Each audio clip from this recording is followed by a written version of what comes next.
কথামৃতে শ্রী গুরু প্রসঙ্গ। কথামৃতের পাতায় গুরু সম্বন্ধে শ্রীরামকৃষ্ণের যে মতামত গুরু প্রসঙ্গে, আমরা সেই প্রসঙ্গটি তুলেই আজকের আগামীকাল যেহেতু গুরু পূর্ণিমা, তাই এই প্রসঙ্গটি আজকের আমরা কথামৃত পাঠ বিষয়ে আলোচনা করব। তাহলে আজকে আমরা শুরু করছি আজকের অনুধ্যান এবং অনুধ্যানের বিষয়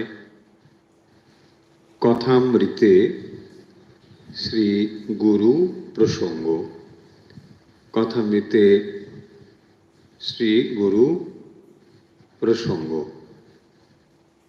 আসুন আমরা শুরু করি তাহলে কথামৃত পাঠ।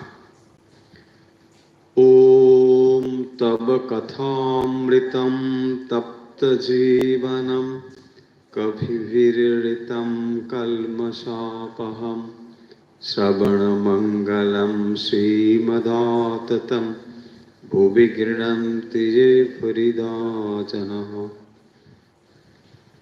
শ্রী শ্রী রামকৃষ্ণ কথামৃত যারা ঠাকুর মা স্বামীজির ভক্ত বা যারা রামকৃষ্ণ পরিমণ্ডলে রয়েছেন, তারা কথামৃত অনেকেই নিয়মিত পাঠ করে থাকেন। যারা তথাকথিতভাবে রামকৃষ্ণ পরিমণ্ডলে ভক্ত নন, তারাও কিন্তু শ্রী শ্রী রামকৃষ্ণ কথামৃত পাঠ করে থাকেন, বা কথামৃত তাদের কাছে মোটেই অপরিচিত গ্রন্থ নয়। এই কথামৃতের গুরুত্ব হলো এখানেই যে যেখানে শ্রীরামকৃষ্ণ শাস্ত্রের যে সমস্ত বিষয় আমরা পাঠ করে থাকি, সেই সমস্ত বিষয় এত সহজ এবং সরলভাবে কথামৃতে বর্ণনা রয়েছে যে হয়তো একটি সিদ্ধান্ত জানতে গেলে আপনাকে বেশ কয়েকটি শাস্ত্র পড়তে হবে। এবং আপনারা জানেন যে শাস্ত্র পাঠ খুব সহজ কাজ নয়, কারণ শাস্ত্র মূলত সংস্কৃত ভাষায় লেখা। সেই ভাষা সম্বন্ধে অবহিত না হলে শাস্ত্রের সম্পূর্ণ অর্থ অনুবাদের ভেতর দিয়ে দেখতে হবে, সেটি একটি বাধা। এছাড়াও শাস্ত্রে অনেক সময় অনেক বিপরীত কথাও পাওয়া যায়। হয়তো এই শাস্ত্রে এই রকম সিদ্ধান্ত, অন্য আরেকটি গ্রন্থ পাঠ করলেন সেখানে আরেক রকম সিদ্ধান্ত। এই বিভিন্ন সিদ্ধান্ত বাক্য পাঠ করে অনেক সময় আমরা খানিকটা বিভ্রান্তই হয়ে পড়ি যে তাহলে কোন শাস্ত্রে কি কথা বা কোনটি সঠিক। এই সমস্ত যখন দ্বন্দ্ব আমাদের ভেতরে থাকে, তখন আমরা পেতে চাই এমন একজন মানুষকে যিনি এগুলো নিজের জীবনে অনুশীলন করেছেন। শুধু অনুশীলন করেছেন নয়, এগুলোর যা সিদ্ধি লাভ অর্থাৎ যা চরম প্রাপ্তি, সেটিও তিনি অনুভব করেছেন। ফলে কথামৃতের মধ্যে শাস্ত্রের নির্যাস অত্যন্ত সহজ সরলভাবে শ্রীরামকৃষ্ণ উল্লেখ করেছেন। তাই এটিকে আমরা সর্বশাস্ত্রের একটি প্রামাণ্য গ্রন্থ বলে ধরতে পারি। এবং শুধু তাই নয়, এটি খুব সহজলভ্যও বটে। শাস্ত্র পাঠ করতে গেলে অনেক সময় ধরে অনেক বিষয় আপনাকে অধ্যবসায়ের পরে একটি সিদ্ধান্ত নিতে পারেন, কিন্তু এখানে আপনি সহজেই কথাগুলো পেয়ে যাবেন। এবং সুবিধে হচ্ছে যেহেতু এটি ডায়ালগ, এটি কথোপকথন, সেখানে কাউন্টার অ্যাকশনও রয়েছে। অর্থাৎ যখন কেউ কোনো কথা বলছেন, শ্রীরামকৃষ্ণ যে কথা বলেছেন তাকে কাউন্টার করে আর একজন কেউ একটা প্রশ্ন তুলেছেন, সেই প্রশ্নের উত্তরও তিনি দিয়েছেন। এবং তাই আপনি যেন কথামৃতের যখন পড়ছেন, কথামৃতের ভেতর দিয়ে আসলে আপনি যেন শ্রীরামকৃষ্ণের সঙ্গে সরাসরি কথা বলতে পারছেন। তাই আপনার মনের প্রশ্নগুলো যেন অন্য কারোর মনের প্রশ্নের সঙ্গে মিশে গিয়ে শ্রীরামকৃষ্ণের কাছে সেগুলো তুলে ধরেছেন। সেদিক থেকে একটি সুবিধে হলো, শাস্ত্রে কিন্তু এই সুযোগ নেই। শাস্ত্রে কেবল সিদ্ধান্তগুলো বলা হয়েছে, কিন্তু তার প্রতিপক্ষ যে প্রশ্ন করা সেটি শাস্ত্রে কিন্তু নেই। তাই সুবিধে হচ্ছে এই অনেকগুলো। আমরা আজকে যে কথাটি বলবো আপনাদের একটু আগে বললাম, তা হলো গুরু বিষয় নিয়ে কথা বলবো। এখন যেহেতু আগামীকাল গুরু পূর্ণিমা, এই বিষয়টি আমাদের জানার আগ্রহ খুব স্বাভাবিক, এবং শ্রীরামকৃষ্ণ এই কথা কি কি বলেছেন সেগুলো নিয়ে আজকে কথা বলবো। আমরা কথামৃতের পাতায় যেখানে যেখানে গুরু বিষয় উঠেছে সেই বিষয়গুলোকে এক জায়গায় এনে আজকের আলোচনা আমরা সাজিয়েছি। একজন কথা প্রসঙ্গে শ্রীরামকৃষ্ণকে বলছেন যে গুরু কেমন করে পাবো। কথা হচ্ছিল যে গুরুর থেকে উপদেশ নিতে হবে ইত্যাদি ইত্যাদি। তো তখন খুব স্বাভাবিকভাবেই একজন প্রশ্ন করেছেন যে গুরু পাবো কি করে। শ্রীরামকৃষ্ণ তার উত্তরে বলছেন, যে সে লোক গুরু হতে পারে না, যে সে লোক গুরু হতে পারে না। বাহাদুরি কাঠ নিজেও ভেসে চলে যায়, অনেক জীব জন্তুও চড়ে যেতে পারে। তাহলে শ্রীরামকৃষ্ণ গুরু কেমন করে পাবো এই প্রশ্নের উত্তরে বলছেন যে যে কেউ গুরু হতে পারে না। এটি গেল প্রথম কথা। দ্বিতীয় কথা, যে বাহাদুরি কাঠ নিজেও ভেসে চলে যায়, অনেক জীবজন্তুও চড়ে যেতে পারে। বাহাদুরি কাঠ মানে হলো, এক এক সময় আগেকার দিনে যখন বহন বা পরিবহন এত ভালো ছিল না, তখন কাঠগুলোকে ভাসিয়ে দেওয়া হতো। সেই কাঠের গুঁড়ি ভাসতে ভাসতে আর একটা জায়গায় যেখানে তার প্রয়োজন সেখানে ওটা চলে যেত। মানে নদীর জোয়ারেই ভাসতে ভাসতে এভাবেই যেত। এখন এইভাবে যে কাঠের গুঁড়ি বেশে বেশে যাচ্ছে, তাতে দেখা যেত অনেক পাখি পশু আরো একটু বড় কিছু হলে অনেক ভার বহন করতে পারে, চলে যেতে পারে। প্রসঙ্গ হচ্ছে বা উপমা দিয়ে যেটা বোঝানো হচ্ছে, কাঠ কেবল নিজেই চলে যাচ্ছে তা নয়, তার ওপরে আরো কিছু জিনিসপত্র সেগুলো অবলীলায় চলে যেতে পারে। তাহলে যিনি গুরু হবেন তিনি যেমন নিজে ভব সমুদ্রের পাড়ে যাবেন, তেমনি অন্যকেও ভব সমুদ্রের পাড়ে নিয়ে যাওয়ার সাহায্য করতে পারবেন। তাহলে গুরু হতে গেলে এই যে বাহাদুরি কাঠ মানে সামান্য কাঠ নয়।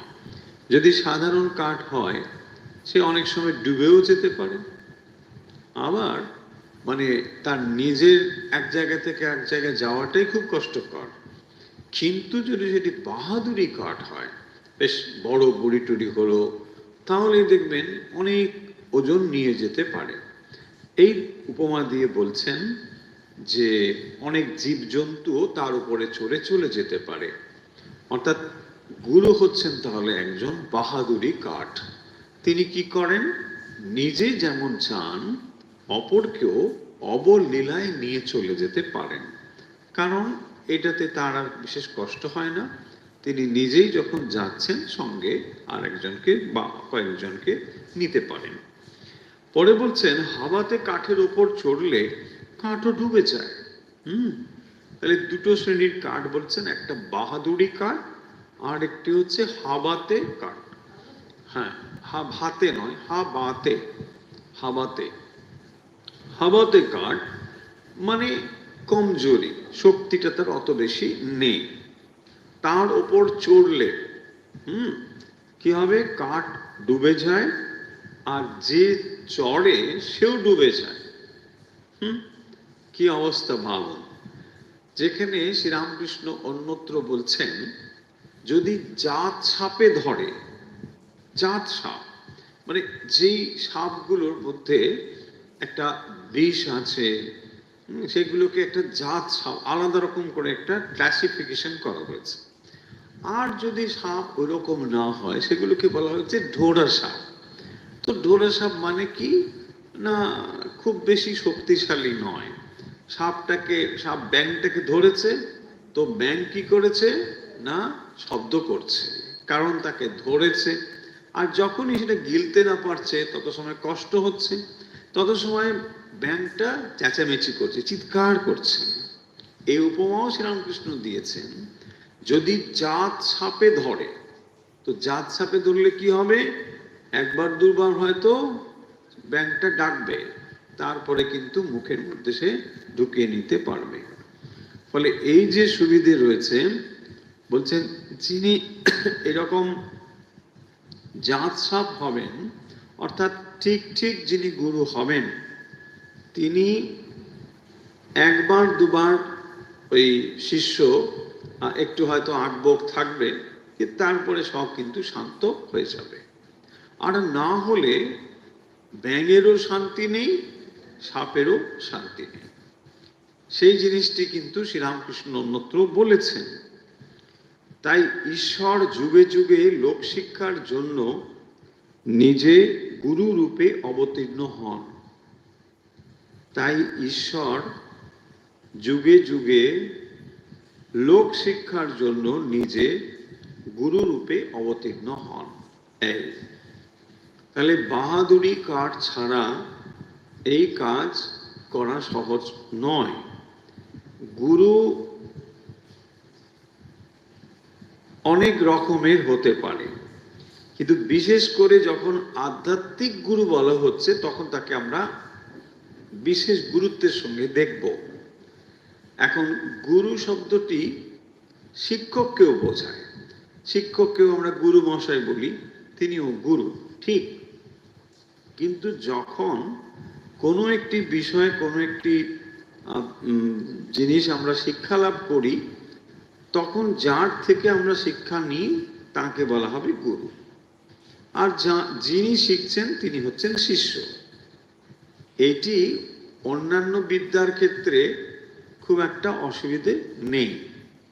কিন্তু যখন আমরা অধ্যাত্ম জ্ঞানের কাছে আসবো, অধ্যাত্ম বিদ্যা লাভের জন্য আসব, তখন মনে রাখতে হবে গুরুর কিন্তু বিশেষ কতগুলো গুণ থাকতেই হবে। তা না হলে ওই হাওয়াতে কাঠের মতনই ব্যাপারটি দাঁড়াবে। নিজেও যেতে পারবে না, অপরেরও দুঃখ ঘুচবে না। সেই জিনিসগুলো বলছেন যে গুরু হতে গেলে তাহলে তার ভেতরে বিশেষ কতগুলো গুণ থাকতে হবে। কিরকম দেখুন, যদি আমরা খুব সহজভাবেই ভাবি, আপনি যদি স্কুলে কলেজে পড়াশুনো করেছেন, নিশ্চয়ই সেখানে দেখেছেন যে মাস্টার মশাইয়ের কাছ থেকে আমরা কোনো একটা জিনিস শিক্ষা লাভ করি। তো তিনি যে বিষয়ে দক্ষতা অর্জন করেছেন, ছাত্ররা তার কাছে গিয়ে শিক্ষা লাভ করছেন।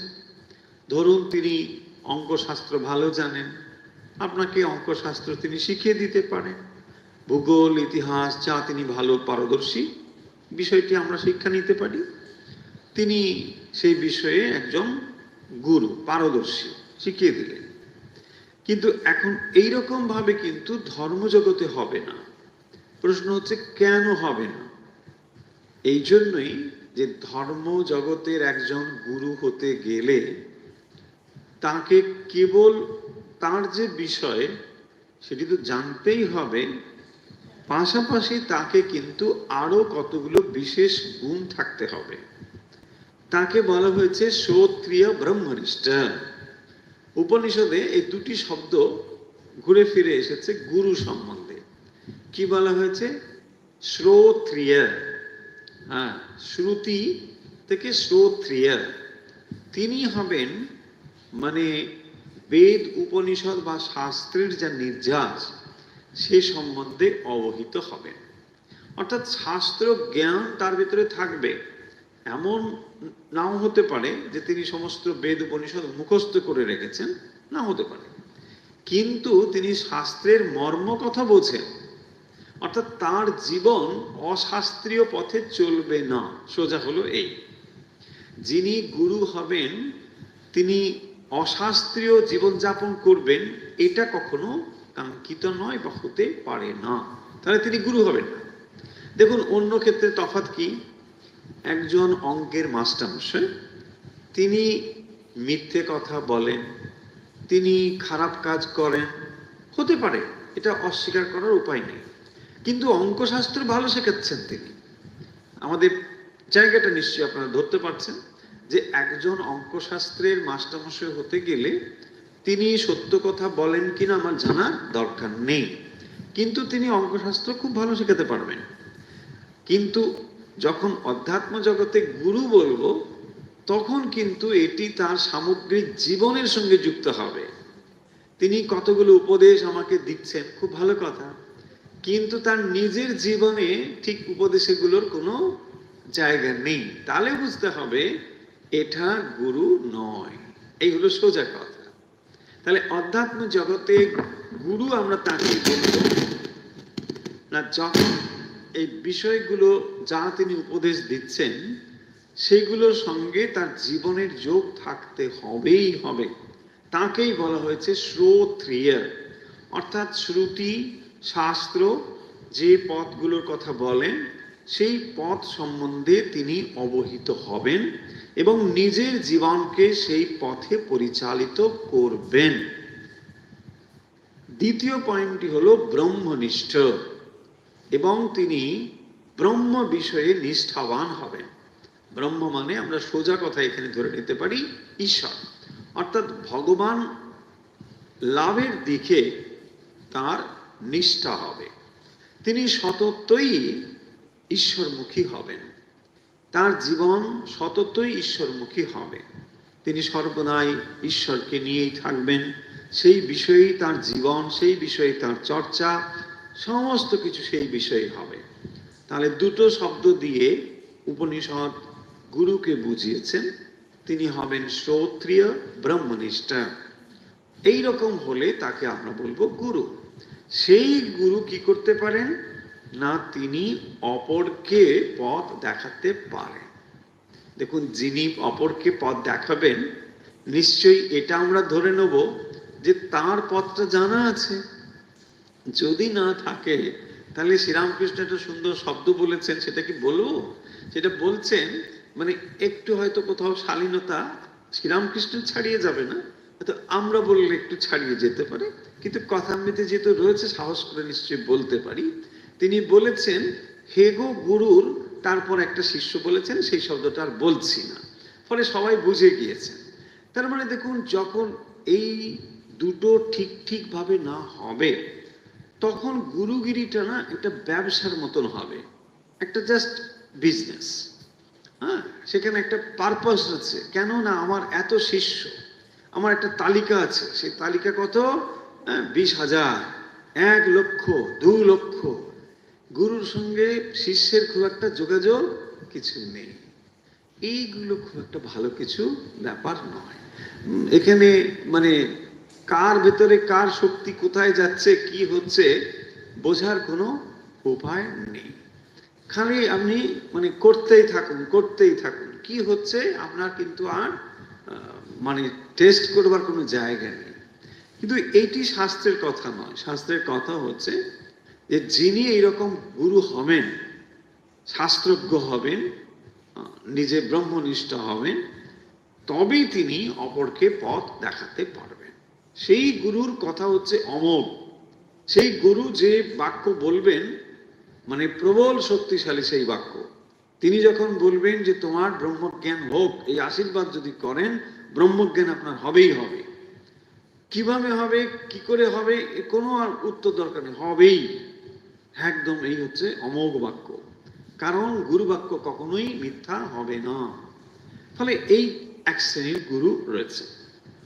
এখানে দেখুন শ্রীরামকৃষ্ণ এই কথাটিকে কি বলছেন, তাই ঈশ্বর যুগে যুগে লোক শিক্ষার জন্য নিজে গুরু রূপে অবতীর্ণ হন। তাই ঈশ্বর, তাহলে প্রথমে বললেন বাহাদুরি কাঠ ছাড়া হবে না, বাহাদুরি কাঠ নিজে ভেসে যায়, অপর কিছুকে ভাসিয়ে নিয়ে যায়। তারপরে বলছেন তাই ঈশ্বর যুগে যুগে লোক শিক্ষার জন্য নিজে গুরু রূপে অবতীর্ণ হন। তাহলে লোক শিক্ষার জন্য ভগবান তিনি মানুষ রূপে অবতীর্ণ হচ্ছেন, এবং সেই মানুষ তিনি তখন গুরু রূপে আসেন। গুরু রূপে তিনি অবতীর্ণ হচ্ছেন যুগে যুগে। কারণ ঈশ্বরকে আপনি যদি ধরতে চান, কি করে তাকে ধরবেন? সেই ঈশ্বরকে ধরবার জন্যই তিনি গুরু রূপে আপনার কাছে এসে হাজির হচ্ছেন। এখন দেখুন দুটো জিনিস আছে। অনেকে বলেন গুরু আর ইষ্টে কোনো তফাৎ নেই। আবার যদি নেই ভাবুন, তাহলে আমরা গুরু কেন করছি, তাই না? যদি গুরু আর ইষ্টে কিছু নেই, সচ্চিদানন্দ ভগবানই যদি গুরু, তাহলে ভগবান ভগবান করলেই তো হতো। এইখানে একটু জিনিস সূক্ষ্ম তফাৎটা রয়েছে।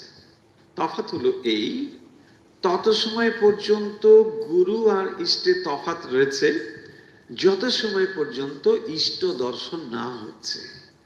ইষ্ট দর্শন হয়ে গেলে পরে গুরু আর ইষ্টে তফাৎ নেই। এটা বুঝতে হবে।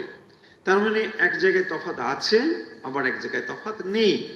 যদি তফাৎ না থাকবে তাহলে আমরা গুরু বলে একটা এন্টিটি ধরবই বা কেন, তাই না? গুরু পুজো, গুরু কি দরকার? আমরা ভগবানই তো গুরু, ভগবান গুরু। কিন্তু যে মানব গুরুকে আমরা পুজো করছি, আসলে তার ভেতর দিয়ে গুরু শক্তি প্রকাশিত হচ্ছে। সেই কারণের জন্যই তাকে আমরা গুরু বলছি। তাহলে এই যে গুরু, এই গুরুর মধ্যেও কিন্তু কতগুলো সীমাবদ্ধতা রয়েছে। দেখুন, যখনই আমরা বলছি মানব গুরু, সেই মানব গুরুর মধ্যে সীমাবদ্ধতা আছে।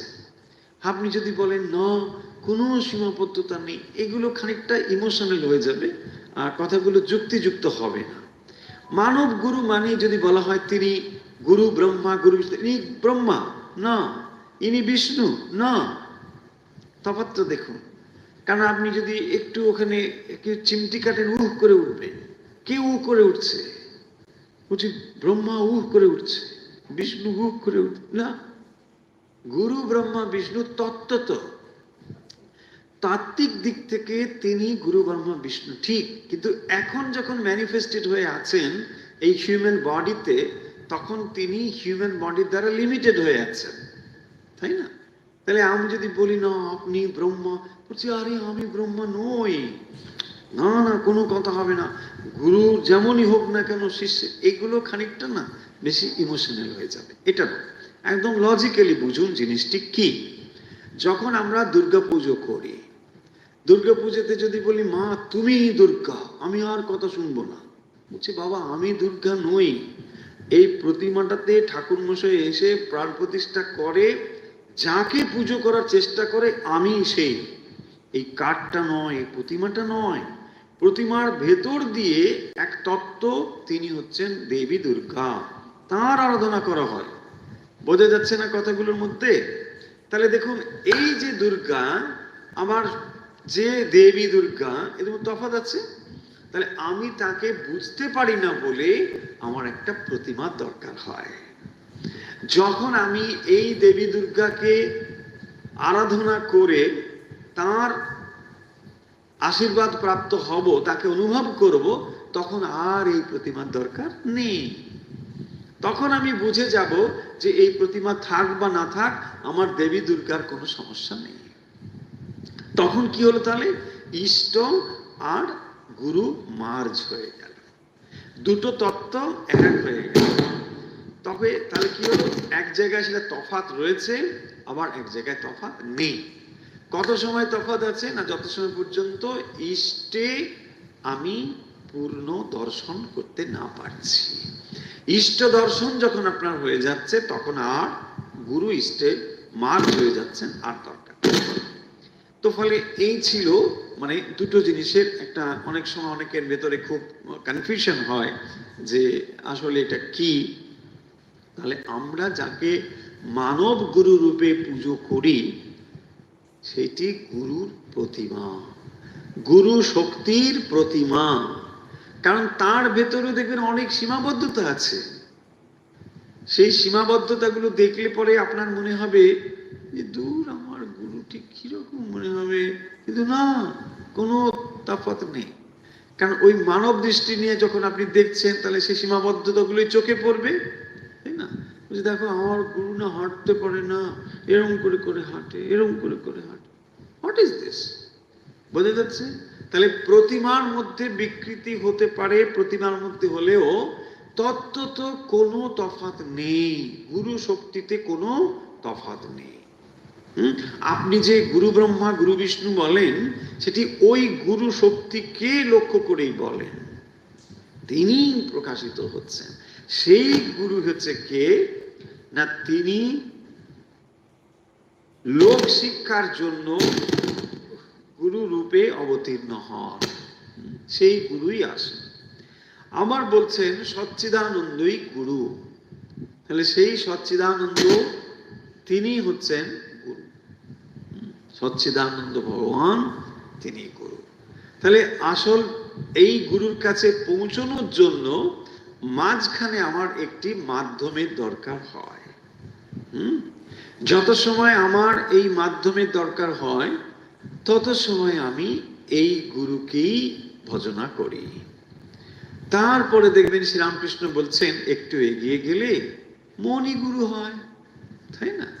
যত আপনি এগিয়ে যাচ্ছেন আস্তে আস্তে, তখন আর এই অবলম্বনটুকু দরকার হয় না। দেখুন, ঠাকুর ঘরে আপনি কি করেন, একটি পট রেখেছেন, সেই পটটিকে আপনি শ্রীরামকৃষ্ণ শ্রীরামকৃষ্ণ বলে অসহ্য একেবারে, বাবা কি শব্দ টব্দ হয়, সেইটাকে আপনি পুজো করবার চেষ্টা করেন। কিন্তু এক অর্থে ভাবুন, এটি কি শ্রীরামকৃষ্ণ? কোনোদিন নয়। ওটি একটি কাগজ, তার উপর একটা কালির ছাপ পড়েছে, তাকে আমরা ছবি বলছি। সেই ছবিটি কি তত্ত্বত শ্রীরামকৃষ্ণ? না। কিন্তু এটা আপনার একটা অবলম্বন দরকার হয়, এটাকে আপনি অস্বীকারও করতে পারেন না। যদি বলা হয় তুমি শ্রীরামকৃষ্ণকে ভাবো বা ভগবানকে ভাবো, কি ভাববো? কিছুই ভাবতে পারবো না। তাই বলছেন, দেখো, এইটাতে আপাতত মনটাকে স্থির করো। এইটি করতে করতে আপনার মন ধীরে ধীরে স্থির হবে, তখন আপনি আর একটা উচ্চ স্তরে পৌঁছবেন, তখন আর আপনার এই অবলম্বনটুকু দরকার হবে না। এইভাবেই ধীরে ধীরে মন যখন উন্নত হয়, তখন আর এই অবলম্বনগুলো দরকার হবে না। সেই জন্য শুরুতে আমরা গুরুর দরকার হবে, তা নাহলে ওখানে পৌঁছতে পারবো না। তত্ত্ব তো সেই জন্য বলছেন সচ্চিদানন্দই গুরু, সচ্চিদানন্দ তিনি হচ্ছেন গুরু।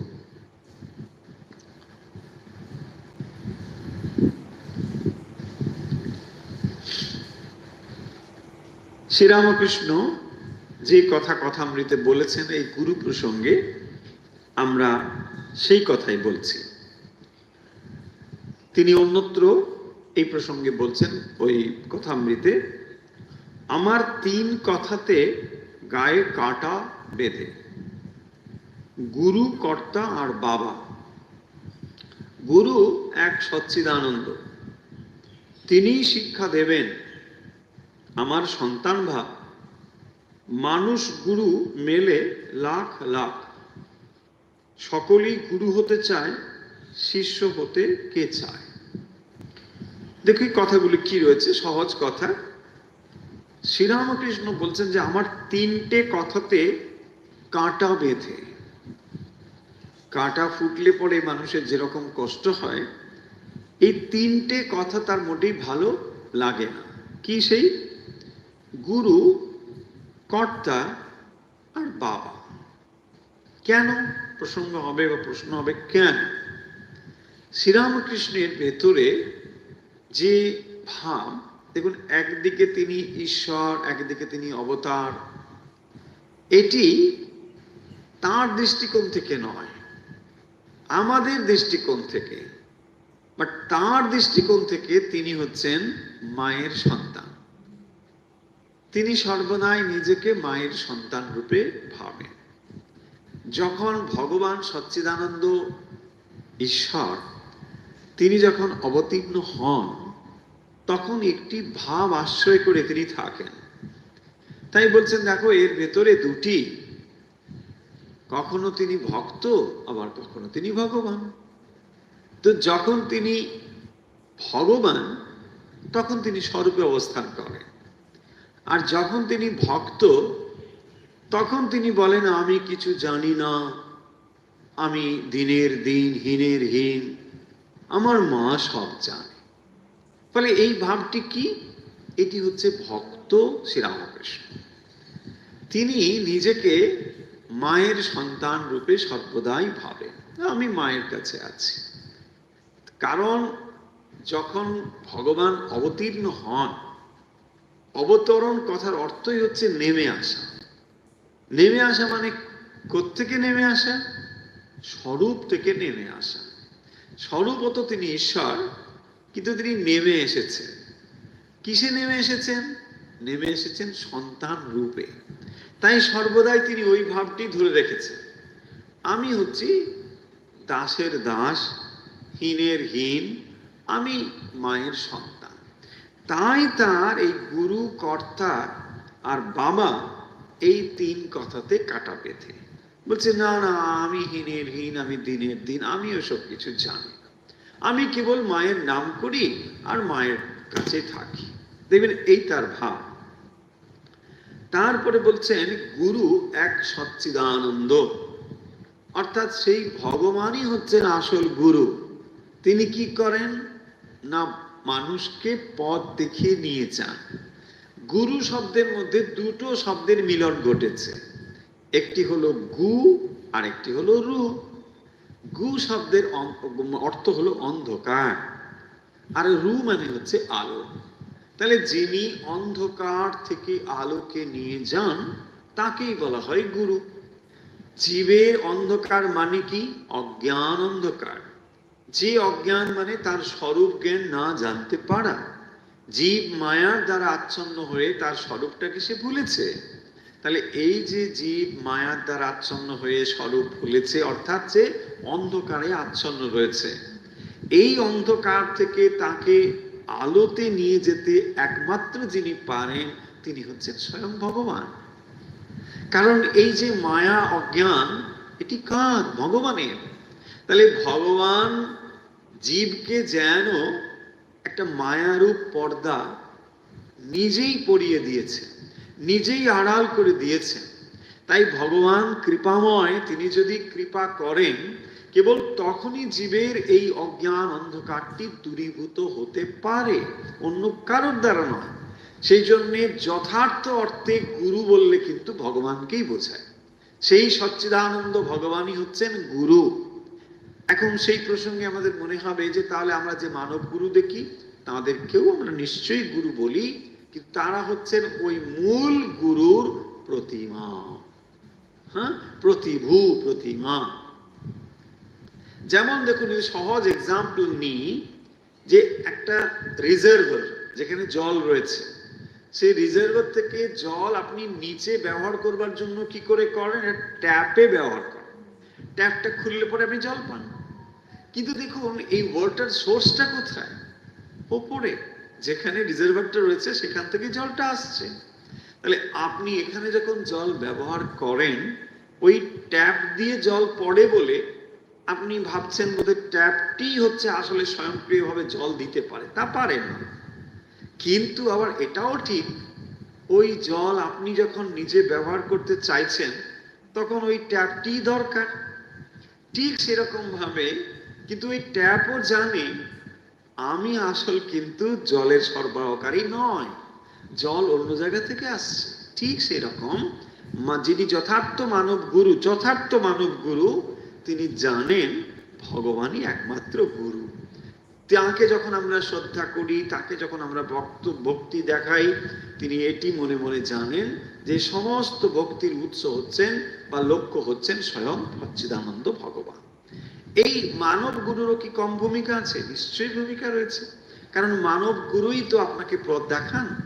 আপনি তো সেই সচ্চিদানন্দকে আর সরাসরি পাচ্ছেন না, তাই মানব গুরু হওয়াও কিন্তু বড় কম কথা নয়। এবং সেই গুরু যে গুরু শক্তি তার ভেতর দিয়ে আসবে না। গুরু শক্তি প্রকাশিত হতে হলে তাকে অপাপবিদ্ধ হতে হবে, তার ভেতরে কোনো মলিনতা থাকবে না, তিনি শুদ্ধ সত্য হবেন, তবেই হবে। দেখুন, যদি আধার সিদ্ধ আধার না হয়, অন্তত পক্ষে শুদ্ধ আধার হতেই হবে। শুদ্ধ আধার না হলে এটা হতে পারে না, তবেই সেখানে গুরু শক্তি প্রকাশিত হবে। আমি যথার্থ গুরুর কথাই বলছি, মানে একেবারে যেগুলো গুরুর নামে ঘোরে সেগুলোর কথা কিন্তু এখানে বলা হচ্ছে না। মানে নকল গুরু তো অনেক আছেই, তাই না? সেগুলো তো আমরা, দেখুন, একটা ভালো জিনিস থাকলে তার নকল থাকবে, এটাই খুব স্বাভাবিক। আচ্ছা, তারপর দেখুন কি বলছেন, তিনি শিক্ষা দেবেন। তাহলে শিক্ষা তিনি দেবেন, কে? গুরুই শিক্ষা দেবেন, সচ্চিদানন্দ ভগবান তিনি শিক্ষা দেবেন। আমার সন্তান ভাব, ঠাকুর বলছেন আমার সন্তান ভাব। মানুষ গুরু মেলে লাখ লাখ, মানুষ গুরু মেলে লাখ লাখ। তাহলে এই যে লাখ লাখ মানুষ গুরু মানে কি? এরা কি যথার্থ গুরু? যথার্থ গুরু নয়, অহংকৃত গুরু। দেখুন, যিনি গুরু হবেন তার ভেতরে অহংবোধ থাকবে না। যিনি গুরু হবেন তার ভেতরে অহংবোধ থাকবে না, এটা একবারে পরিষ্কার থাকতে হবে। যদি তার ভেতরে অহংবোধ থাকে, আমি তোমার গুরু, আমি তোমাকে শেখাচ্ছি, এই বোধ যদি থাকে, তাহলে তিনি কখনোই গুরু হতে পারেন না। মানে এটা গুরুর দৃষ্টিকোণ থেকে বলা হচ্ছে। শিষ্যের দৃষ্টিকোণ থেকে আপনি তো গুরুকে শ্রদ্ধা করবেনই করবেনই, যেমনই গুরু হোক না কেন। আপনি কি বিচার করবেন আপনার কি অহংকার আছে না আছে? তা নয়। কিন্তু যেখানে শ্রীরামকৃষ্ণ বলছেন মানুষ গুরু মেলে লাখ লাখ, এই লাখ লাখ গুরু মেলে মানে তারা হচ্ছে সব অহংকৃত গুরু, তাদের ভেতরে অহংবোধ রয়েছে, তারা গুরুকরণ করে বেড়াচ্ছে। এরা হচ্ছে নিচের থাকের মানুষ, অনেক কম থাকে। সকলেই গুরু হতে চায়, শিষ্য হতে কে চায়? গুরু হতে সবাই চায়। গুরু গুরু হলে সুবিধে, তাই না? সেই গল্প আপনাদের অনেক সময় অনেক অন্য প্রসঙ্গে বলেছি, যে একজন ব্রহ্মচারী তিনি একটি আশ্রমে গিয়েছেন। তো গিয়ে তিনি মানে থাকতে চান, আশ্রমবাসী হতে চান, সেই জন্য তিনি খবর টবর নিচ্ছেন যে এখানে কি ব্যাপার। না, এখানে আছেন গুরু মহাশয় একজন আছেন। না, গুরুর কি কাজ? না, তিনি গুরু উপদেশ দেন আর থাকেন, এই। শিষ্য হলে কি কাজ? না, শিষ্য হলে অনেক কাজ আছে। শিষ্য হলে বাগান দেখতে হবে, তারপরে জল তুলতে হবে, ঘর মুছতে হবে, ঠাকুর সেবা করতে হবে। তো তখন তিনি বলছেন তাহলে একটা কাজ করুন, আমাকে গুরুই করিয়ে নিন। বুঝছে কেন? না, শিষ্যের যখন এত কাজ, আমাকে আপনারা গুরু বলি জয়েন করুন, আমি গুরু রূপেই জয়েন করতে চাই। হ্যাঁ, মজার ব্যাপার, তাই না? শ্রীরামকৃষ্ণ বলছেন শিষ্য হতে কে চায়? শিষ্য মানে দেখুন, শিষ্য শব্দের সঙ্গে শাসন শব্দ রয়েছে। শাসন, শ্বাস ধাতু, এখানেও একই ধাতু থেকে শিষ্য শব্দটি হয়েছে। তার মানে যিনি শাসন করবার মানে যোগ্য, যাকে শাসন করতে হবে, তিনি হচ্ছেন শিষ্য। কি কি শাসন করতে হবে? দেখুন, আমরা জন্মগতভাবে কেউ মানে বিরাট আধ্যাত্মিক অধিকারী হয়ে জন্মেছি এটা নয়। জন্মগতভাবে আমাদের ভেতরে যেমন মনুষ্যত্ব রয়েছে, আবার একই রকম ভাবে পশুত্বও রয়েছে। এই পশুত্বগুলোকে শাসন যিনি করেন, যাকে শাসন করে তাকে শিষ্যত্ব করতে হয়, এই হচ্ছে গুরুর কাজ। গুরু তখন করেন কি, মানুষের ভেতরে যে পশুত্বগুলো রয়েছে তাকে শাসন করেন, তখনই হচ্ছেন শিষ্য। দেখুন, আপনাদের নিশ্চয়ই মনে পড়বে শ্রীমদ্ ভগবত গীতার কথা। সেখানে দেখুন, অর্জুন প্রথমে বললেন যুদ্ধ করবেন না, এইসব তো হতাশা রয়েছে। তারপরে তিনি বলছেন, আমি তোমার শিষ্য, শিষ্যস্তেমং সাধিমাং প্রপন্নম। এই যে আমি তোমার শিষ্য, আমাকে তুমি উপদেশ দান করো, এই বলে যখন তিনি করো জোরে ভগবান শ্রীকৃষ্ণের কাছে অবনত হলেন, কেবল তখনই এই ভগবত গীতা রূপ যে শাসন বাক্য সেটি কিন্তু বলা হল। ভগবান তখনই বললেন, শিষ্য যদি শিক্ষা লাভ করতে চান এবং তিনি যদি নিজে অবনত হন যে আমি শিক্ষা লাভ করতে চাই, কেবল তখনই গুরু তাকে শিক্ষা দিতে পারেন। এবং সেই জন্যে শিষ্যের যেটি বিশেষ গুণ থাকতে হবে সেটি হচ্ছে শ্রদ্ধা। শ্রদ্ধাবান লভতে জ্ঞানম। শিষ্যের ভেতরে শ্রদ্ধা থাকতে হবে যে আমি শিক্ষা লাভ করতে চাই, তবেই এটি ঘটবে। আধুনিক যে স্কুলে কলেজে শিক্ষা ব্যবস্থা, সেখানে দেখুন এই শ্রদ্ধা জিনিসটি যেদিন থেকে চলে গিয়েছে, মানে প্রকৃত অর্থে শিক্ষাও সেদিন থেকে শেষ হয়ে গেছে। এখন তো এইরকম ঘটনা আপনারা বহু জানেন যে যদি কোনো মাস্টারমশাই, মানে শিক্ষক অথবা শিক্ষিকা যেই হোক না কেন, ছাত্রকে কোনোভাবে কোনো শাসন বাক্য বলেন, তাহলে তো কি হবে সকলেই আমরা জানি। ফলে এই জিনিসগুলো যেদিন থেকে চলে গিয়েছে, অর্থাৎ পারস্পরিক শ্রদ্ধা জিনিসটি যদি না থাকবে, সেখানে কখনোই শিক্ষা যাবে না। ঠিক একই রকম ভাবে এখানে আমরা কথা বলছি যে এটি শিক্ষা নয়, এটি হচ্ছে দীক্ষা। দীক্ষা দীক্ষা কি হয়? দীক্ষার ভেতরে যেটি রয়েছে দেখবেন, একটি হলো দান, দিয়তে, যিনি দান করেন, দেন। কি দেন? যার দান করেন তার দ্বারা ক্ষয়প্রাপ্ত হয়, স্কিয়তে। হ্যাঁ, তিনি যে জ্ঞান দান করেন তার দ্বারা শিষ্যের অজ্ঞান ক্ষয় হয়, পাপ ক্ষয় হয়। সেই জন্য তাকে বলা হয় দীক্ষা।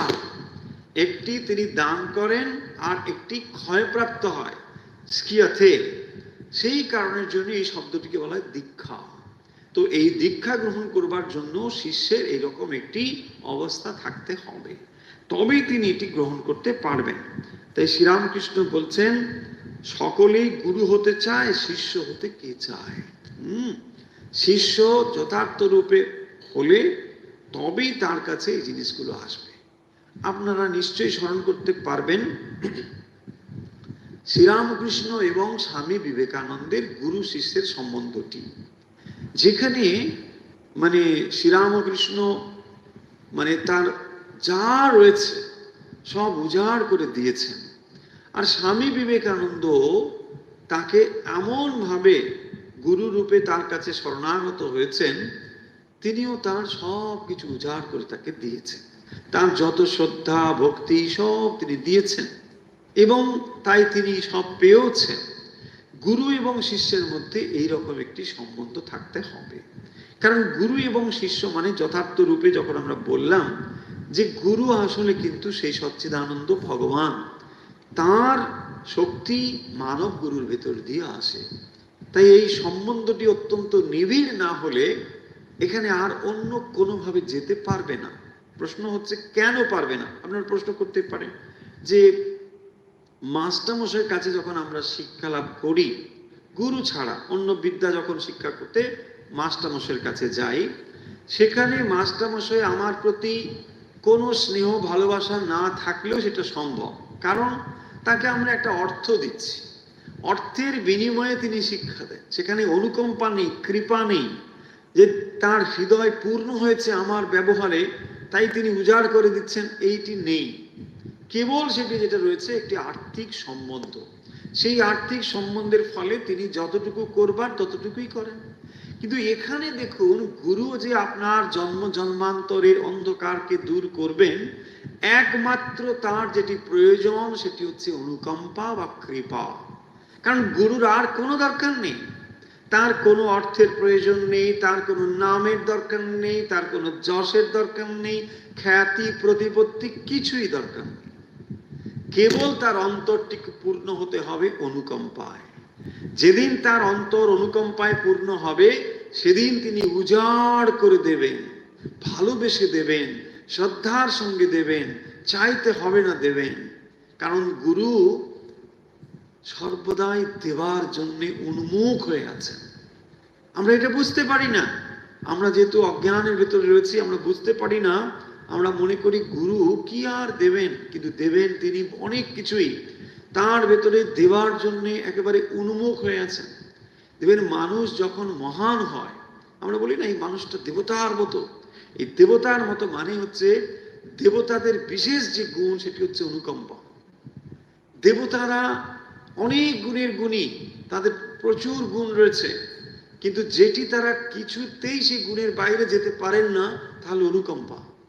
তাদের মানে অন্যত্র যে মানুষকে দেখলে পরে তাদের ভেতরে কেবল অনুকম্পাই আসে।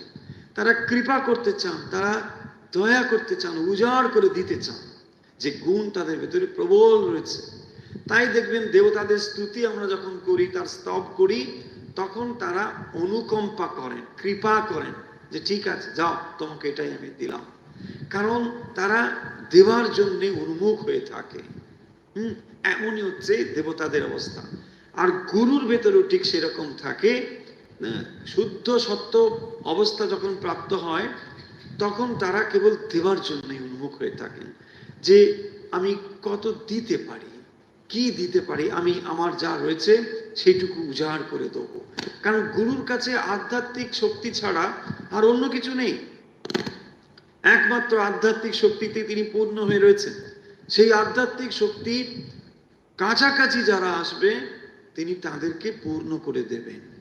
সেখানে কোনো বাঁচ নেই, বিচার নেই, অন্য কিছুই নেই, আর কোনো শর্তও নেই। নিঃশর্তভাবে সেই জিনিসটি সেখানে স্বতঃস্ফূর্তভাবে চলে যায়। তারপরে বলছেন, লোক শিক্ষা দেওয়া বড় কঠিন।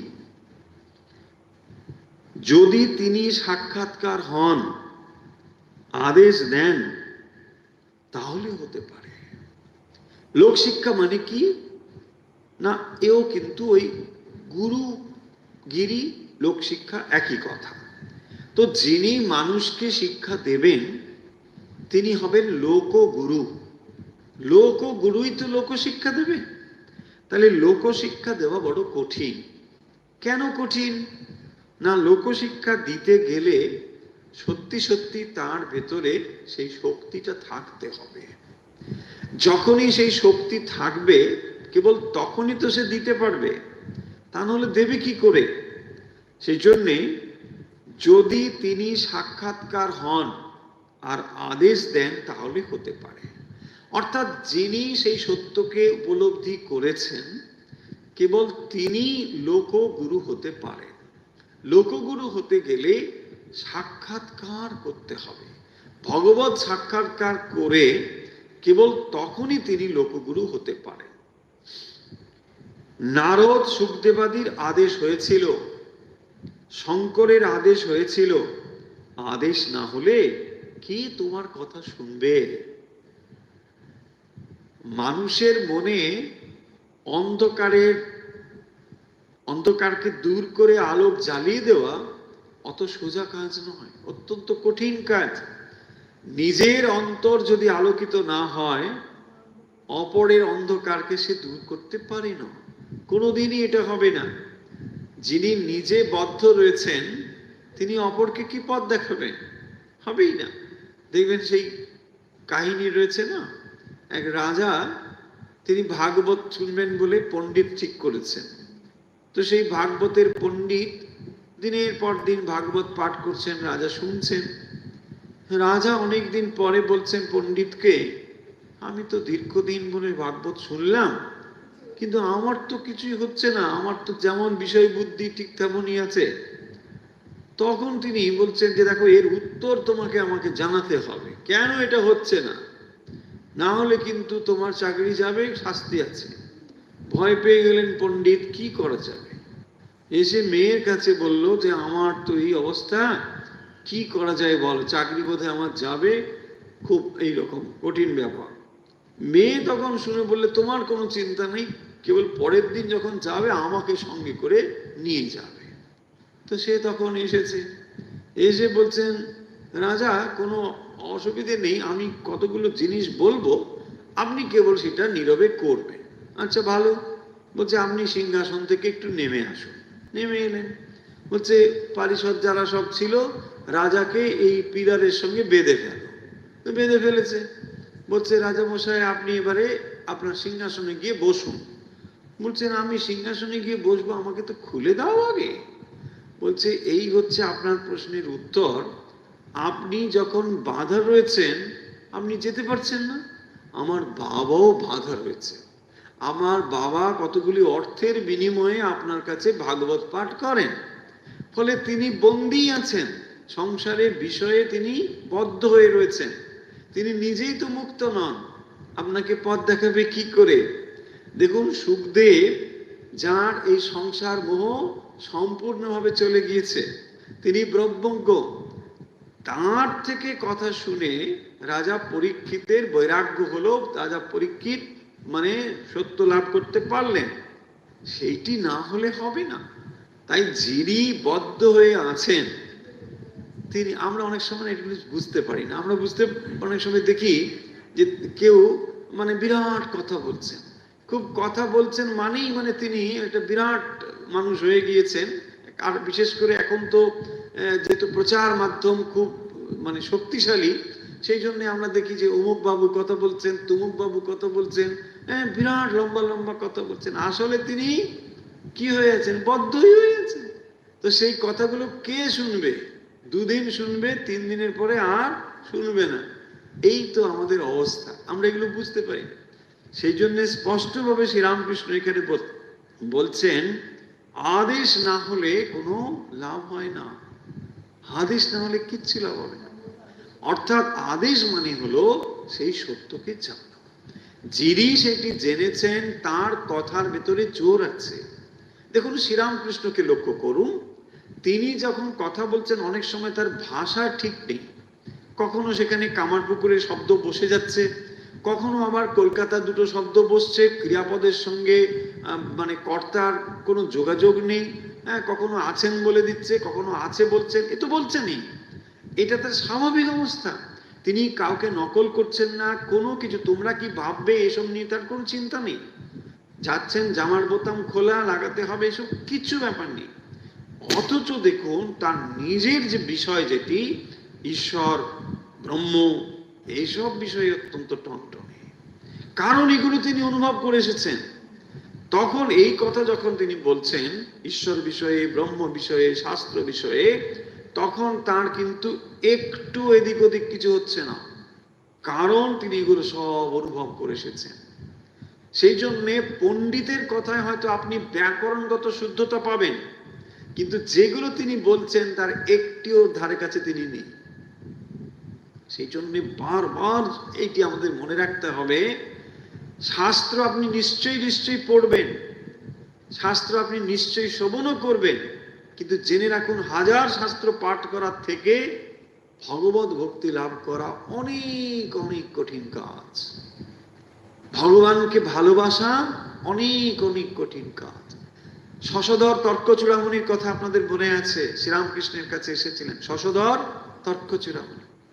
এই শশধর বিরাট পণ্ডিত, তখনকার সময়ে প্রচার করবার জন্য তাকে বিভিন্ন জায়গায় যেতে হতো। অত্যন্ত গুণী মানুষ, অত্যন্ত বাগ্মী, প্রচার করতে।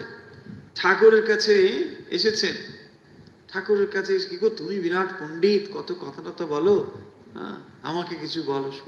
বলছি না না না, আমার পাণ্ডিত্যে হৃদয় শুষ্ক হয়ে গিয়েছে, আপনার কাছে একটু ভক্তি এসব শুনতে চাই। ঠাকুর তার সঙ্গে কথা বললেন। ঠাকুর তো অন্তর্যামী, বুঝতে পারেন, শশধর আমি দেখতে পাচ্ছি তোমার ভেতরে সেই ভক্তি আসবে, এবং তিনি বলছেন, তাকে একটি কথা বলেছিলেন, অত্যন্ত সুন্দর একটি উপমা দিয়েছিলেন ওই সংশোধককে। বলছেন, দেখো তুমি জানো তো, রান্না বান্না যখন হয়ে যায়, গিন্নি তখন স্নান করতে যায়, আর স্নান করতে যখন যায় তখন আর সে ফেরে না। সে তখন ওই আর কারো কথা শোনে না, রান্না টান্না করে গুছিয়ে দিয়ে স্নান করতে চলে যায়। তুমিও ঠিক এরকমই যাবে। হারি, এই কথা অনেক আগের কথা। অনেক পরবর্তী সময় আমরা দেখবো এই শশধর সব কিছু ছেড়ে তপস্যায় চলে গেলেন। তার এত বৈরাগ্য, এই শাস্ত্র জ্ঞান সব কোথায় মাটি হয়ে গেল। ঠাকুর যে বলেছিলেন তাকে, তোমার এইরকমই হবে, এসব ফেলে দিয়ে তুমি একদিন ভক্তির জন্য যাবে। সেদিন তিনি অত বুঝতে পারেননি কি হবে, কিন্তু সত্যি তাই হয়েছিল। এই সমস্ত তিনি ফেলে দিলেন। তখনই এর তাৎপর্য, শাস্ত্র পাঠের এই হচ্ছে তাৎপর্য। তিনি শাস্ত্র জেনে সমস্ত কিছু ছেড়ে দিয়ে ভক্তি লাভের জন্য সাধনায় মগ্ন হয়েছে। তা নাহলে কোনো মানে নেই। আরে এখন তো যন্ত্র কত কথা বলে। আপনি ইউটিউবকেই তো ব্রহ্মজ্ঞ পুরুষ বলতে পারেন। সব থেকে ভালো ব্রহ্মজ্ঞ পুরুষ যদি হয় ইউটিউব, তাই না? কত কথা ইউটিউব। আপনি রোজই ওই ইউটিউবকেই পুজো করুন, ইউটিউব আয় নমঃ, ইউটিউব আয় নমঃ। কেন না? ব্রহ্মজ্ঞ পুরুষে নমঃ, ব্রহ্মজ্ঞ। কত ব্রহ্মজ্ঞ পুরুষ, কত বড় বড় কথা, কিন্তু কিচ্ছু। যত সময় পর্যন্ত অন্তরে ভক্তি লাভ, সেই জন্য এটা বারবার আমাদের মনে রাখতে হবে। কারণ দেখবেন চাকচিক্য দেখে আমরা সকলেই ভুলে যাই। যেখানেই চাকচিক্য, যেখানেই একটা বিরাট, সেখানেই ভাবছি সত্য আছে, সত্য সেখানে নেই। এই কথাগুলো বলার তাৎপর্য হচ্ছে, এখন প্রচারমুখী জীবন, মানুষ চারিদিকে ভেসে আছে প্রচার, অত্যন্ত অগভীর জিনিস। এই অগভীর জিনিস থেকে যদি বেরোতে না পারি, তাহলে আসল জিনিসটি চলে যাবে। সেই জন্য দেখবেন, আপনি যত শাস্ত্র পাঠ করুন, যত কিছু করুন, একটু যদি ভক্তি লাভ এর দিকে আপনার স্পৃহা না হয়, ঈশ্বরের দিকে মন না হয়, তাহলে ওগুলোর কোনো মূল্য নেই। ভক্তি লাভ করবার জন্যই ওগুলোই মূল্য। তাই এখানে বলছেন, আদেশ না হলে কে তোমার কথা শুনবে?